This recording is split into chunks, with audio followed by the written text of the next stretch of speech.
Good morning, committee members, and welcome to the 5th Community Culture, Arts and Sports Committee for the year. I can see all councillors are in attendance, and over to you, Councillor Kunzelman, for one of your beautiful acknowledgements of country.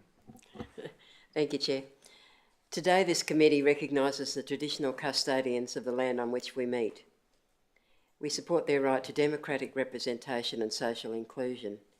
Ipswich City Council acknowledges the ongoing challenges faced by Aboriginal and Torres Strait Islander peoples, and this committee supports their inclusion and participation in community, cultural, arts and sports activities. Thank you, Councillor. Do any members of committee have any declarations of interest in any items on the agenda? No, and I wasn't notified. So we'll move on to the confirmation of the minutes of the last committee, and the recommendation here is that the minutes of the Community Culture, Arts and Sports Committee held on the 5th of May 2022 be confirmed. Do I have a mover for that? Thanks, Councillor Kunzelman. And a seconder? Thank you, Mayor. Any discussion or corrections or amendments? No. Okay, we'll go straight to the vote. All those in favour? That's unanimous and carried. Thank you. So item number 2, active and health program evaluation. Would anyone like to speak to the relevant council officer? And do we have the relevant council officer here? No, that's okay. The recommendation here is that the report be received and its contents noted. And I don't have any specific questions for a council officer, but I do have some discussion. So I'll move if I've got someone to second that for me. Thank you, Mayor. I'll open that for discussion from the committee in the first instance. I guess my thoughts around this, it costs the city $100,000 a year. This survey shows, that it's very well received by those members in our community. I've had thoughts while reading and evaluating the report that we've been given here around how we can better promote this out in the community. If it is so well loved by our community, I think that we need to take more measures to flag to the broader community what's happening. A few of these programs particularly, target those elderly members of our community, and they're not necessarily on social media or have access to email. So thinking about some of the ways that we might be able to get a little bit creative, and I'm happy to take it up with the General Manager and the department. This morning I was flicking through one of our local newspapers, and it's just got a list of the basic things that's going on out in the community. Tons of free events, and council could probably look to partner with the local RAG to get that out there and to get a little bit more support behind these programs, because as we can see in the report, they're well loved, and it's not just about becoming fit and healthy. It's more about that social inclusion and improving our mental health out there in the parks. And as all of these programs are, I guess, and again highlighted in the report, very dependent on the weather, where people can park, and how people actually know that they're happening. So I think that I obviously support this program and its continuation because of its popularity, but I think that we, as always, can make some of those improvements. So not only taking the feedback from those surveys, but thinking about the ways that we can disseminate into our community to get more interaction. The website that's dedicated to this particular program on council's outdated website infrastructure is a little bit clunky to navigate.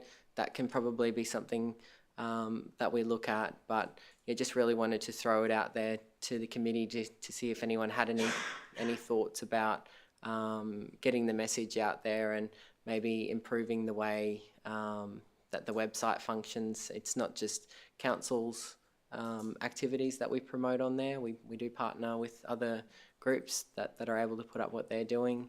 Ipswich Hospital Foundation do their shopping centre walks 4 times a week, one down in the east and one here across the river at Riverlink as well. So I like it as a central point of acknowledging what's happening in our community, but I just don't know that that website's getting the clicks that it necessarily deserves, and if that's really, you know, the appropriate channel to be pushing everything for when we've got opportunities to partner with our local newspapers.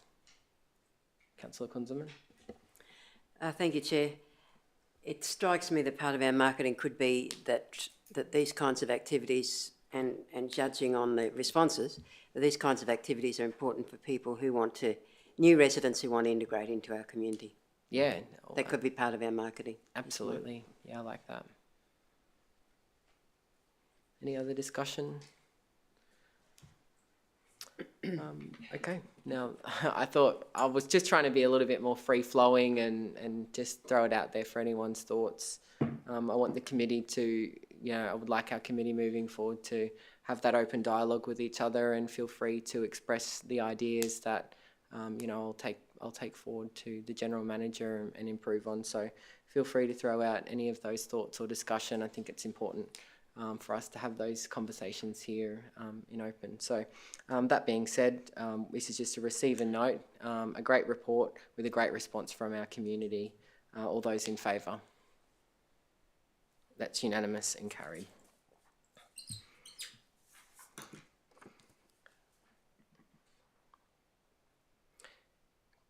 Keeping our theme of positivity going, our next report is the Community Development Strategy 12-month activity report, with so many wonderful initiatives getting off the ground, and a huge report full of wonderful things that we can celebrate here as the committee.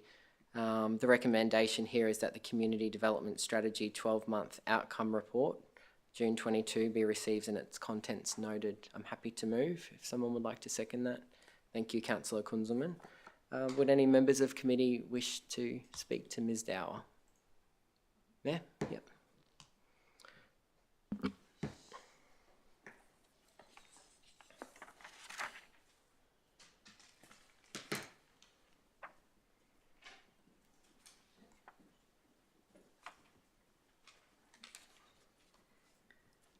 Good morning, Mayor, Councillor. Melissa Dower, Community Development Manager.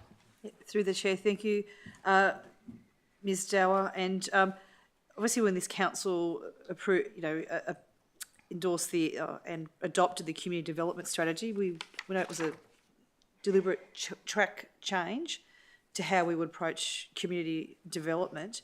And thank you very much for this report. It's very impressive. And I was telling you just before in a break that I've had a number of community leaders approach me and thank you and your team for the approach that you've had. So thank you. But from a big picture position, how do you see our community going with moving away from being a hand up rather than being a hand out? How are you finding that capacity building? How is that going? How are we tracking? I actually quoted before that the last 12 months I've called the year of capability. I think if I reflect and if you look through the report, you will identify that we have delivered a lot of governance and capability work and supporting community groups. And not only is it about building their capability and changing the mind shift, it's also about maintaining stronger relationships and managing expectations. So that's something that we've really done the last 12 months to set us up. Community development is very subjective and it's very unique to every community. So if you asked me what happens in other local governments, you will note that it's quite different. But the methodology of being, working with the community and not for the community is really leading the way. And that has been a challenge, but we are getting there. You'll note from our community funding applications as well, there's a lot of clear community groups that are working in partnership with others, which is exciting to see. Thank you, Mr. It sounds like you've got us all very well trained. I mean, this has your hands all over it. And as the new community development officer here to council, You've really made your mark in the last 12 months, Ms. Dower. And yeah, it's very hilarious that the Mayor's notes are the same as mine, and mentioning, you know, our catch cries like hand up, not hand out, new focus, departure of what council once did. But from my perspective, the community is really getting behind it. And I understand that there's been a few changes in the team and a couple of, you know, different new focuses. Are you able to talk about some of those new appointments of yours and what their responsibilities will be moving forward? Yeah, most definitely. So we have had quite a few changes in the team. We've actually just recently welcomed our Inclusion and Accessibility Community Development Officer, who has a strong focus on inclusion and accessibility. And we also have a Seniors Project Officer. They're two of our themes for the next 12 months that we really want to work on. And also our support to early childhood. We know that's we're needing to leverage more off the service providers, so we'll be working quite closely with them. So in my eyes, they're the three aims that we'd like to continue to work towards. We also have our Children's, Youth and Families Officer, Tanya, who's doing some amazing work in strengthening services. Then we have Derek in the Indigenous, and I don't want to forget anyone, but we also have Maddie, who's done some amazing work with our community centres and building their capability and resilience. And we have Cameron, which is a new role, and Cameron is our Community Project Officer. And something that we identified 18 months ago was we needed to build stronger relationships to support our community groups. So we actually rehashed one of our existing roles to predominantly work with community groups and those grassroots groups. And Cameron's got a really good relationship with a lot of community groups. He has 400 on his list, and he's been working on the Stronger Communities program, and we have 88 community groups attending Monday nights workshops. So that's just to provide an example of the work that, you know, is being done. So many areas of community development. It's subjective. Where do we spend our time and prioritise? But definitely for us, early childhood, inclusion, accessibility, and our seniors, not forgetting all the other areas. Yeah, it's nice to have a different theme every year. Thank you so much for the work that you're doing. It's great. And the team's amazing. Yeah, no further questions. Thank you.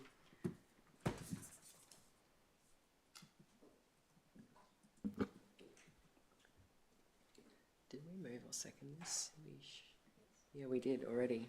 I'll open that up for any further discussion, Mayor. If I may, and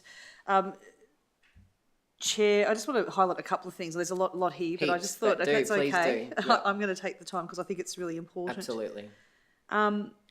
Noting the fact that we had the Redbank Plains Community Centre social impact study, which I think was really vital for us to step back, what's working, what's not, and that was it's really good to have that evidence to make decisions. So that was great.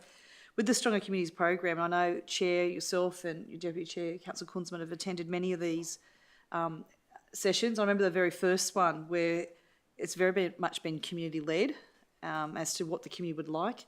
All of the topics for that have, again, community led. The community decided what the topics were. Was it attracting membership? How do we improve governance? How do we get grants? And all that sort of stuff. So I really like that approach, and I think that's working well. As well as the Resilience and Leadership Mentoring Program is just amazing. And obviously over 200 community groups have been awarded, I guess in those last 12 months, over $820,000 in grants. The portal, and I've spoken to Ms Dowell before about the Ipswich Westmoreland Community Central Collaboration Portal, which is administered by Council. We now have 770 community sector employees on that. It's a really great portal. It's a great opportunity for networking and sharing ideas of people who are really connected with our community and really care about the people here. It's one of those little things that probably slips under the radar, but it's actually having a really big impact. Yeah, some of the feedback that I've been getting as well is that, you know, it feels like Ipswich City Council, particularly in that community development space, is more connected to community than ever. It's bothering to turn up to the interagency meetings. It's forging those connections with those agencies. They're important, delivering services out there in community. It's not all just about what we're doing, but that's the feedback that we're getting constantly. You know, everyone's very happy with how that's going. I look at our Home Assist, and I believe, is Home Assist state or federal? I think state government. funded? Federal, federal, both. okay. Sorry, I'm getting both. Okay, It's definitely federal. So The what number, it's funded, as well, well as state. it does allow council to go out, and we helped over 2,500 people aged 60 and over to put those rails in their showers to increase accessibility to their own homes. I had to read that number and that date range 3 times before it really hit me about 1 how year. much impact, you know, we have out there in the community through that program. Yeah. And obviously the Safer Seniors program, which is again helping seniors feel safer and actually be safer in our community in their homes. It's great. So I went on a bit along, but I think it's thank you very much to the organisation for showing us. It shows an incredible amount of work, and thank you very much for implementing the strategy so well. Yeah, it's so worthy of highlighting, and I'm more than happy to indulge any members of the community that want to stand up and celebrate this work. It's been a big 12 months of delivering on a strategy that was completely untested in the Ipswich local government area. Huge departure from where we were to where we're going.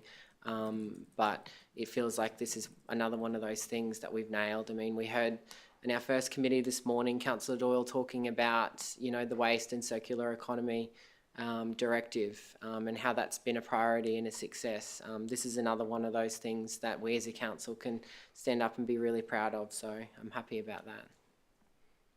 And with no further discussion, we'll take that one to the vote. Another receive and note, but good news. So all those in favour? That's unanimous.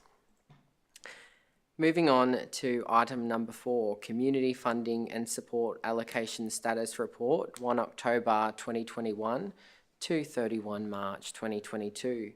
And definitely in keeping with all of the good news this morning and more wonderful things we get to celebrate, Council allocated $618,672.73 to 259 different Ipswich community groups, sporting organisations, artists, wildlife carers and small businesses within that period. That's pretty epic. Again, this is just a receive and note. I'm happy to move the recommendation in front of us if we would like anyone to second that. Thank you, Councillor Kunzelman. I'll open if anyone would like to speak to a council officer or move straight through to discussion. Over to you, Mayor. Oh, thank you. Thank you, Chair. And I note that obviously one of the local government reforms that occurred the last few years is in that grants area. So I think it's great that we're very open with these are the grants. We have grants officers assessing those. I look through, I'm really impressed that not just councillors but council staff, even or independent committee members who are making assessments are lodging their conflicts of interest. Yeah. How fantastic is that? They're very involved in the community, so it's only natural that there are going to be some conflicts. So I really applaud those individuals who've done that. I'm getting feedback from people that it's much easier to apply for grants. You go onto Smarty Grants. We have a grants office. They support and assist. It's really great, and we obviously now publish it on the Transparency Integrity Hub. So it's all quite Gucci with the graphs, and you can click onto it. It's very easy to search, so everyone can see exactly where the money. There's no hidden handshake or my mate's getting this. It's very open and transparent, and I think that's something for us to celebrate, because that is such a difference. I just want to point out some of the amounts, in particular our support to the Anzac Day commemorative service. It's a new one that came in, but obviously in 2018 the traffic management regulations for the state government changed, so gone to the days that council officers and the SES could set up random roadblocks. We actually have to pay for traffic management companies to come and do that, and obviously council or ratepayers of Ipswich paid just over $47,000 for that traffic management for Anzac Day across over 20 different services, is my understanding. And it's not just those 2018 changes. There's been subsequent changes making traffic management even more difficult and more expensive for our community members. And that's for our roadworks as well. But I guess I'm just pointing out that why that change, why that has come in. So very grateful, very happy for residents to let us know about if they think that there's a gap or if there's other things. Just let us know. Each financial year we do relook at our grants program and seeing how we can best serve our community. Thank you, Chair. Yeah, and I was going to remind the committee that we did have a full council briefing thinking about what the community funding guidelines and the structure might look like moving forward. And just to foreshadow, that's going to come back to us pretty soon for further discussion, and hopefully we'll be able to bring it to Council Ordinary or even this committee in the July round to think about those things. So now's the time for us as community leaders to go out to those community groups and seek any feedback of what's working and what isn't. The view of, you know, my recollection of the briefing that we've received so far is that trying to simplify it even further is a priority, and how to get more efficiencies and make it more accessible for more members of our community to get involved in that process. You know, and that means that it'll become, you know, hyper competitive, and there will be people that miss out. But I think a huge theme that I wish to hang on to moving forward is how we celebrate, you know, those who are awarded those grants, and measuring their impact in the community would be really good. And I think that it'll create those good news stories out there in our community as well. So there will be further discussion before it comes to us next month. But yeah, just thought it was pertinent to remind everyone that those conversations will be ongoing, and tweaking and tinkering is always good to make improvements year on year. With no further discussion, I'll take that to the vote. All those in favour? That's unanimous and carried. I'm not aware of any notices of motion or matters arising. So that brings committee to a close this morning at 11:51 a.m. Just look at the time, Chair. May I move a procedural motion that we have a break until, I guess, 12:30? So we'll get started. Yep. What was the Chair? Okay. Yep. Is that okay? We'll take that to the vote. All those in favour? Yep, Thank you. Unanimous and carried, 12:30. So we'll close the meeting and we'll be back at 12:30. Thank you.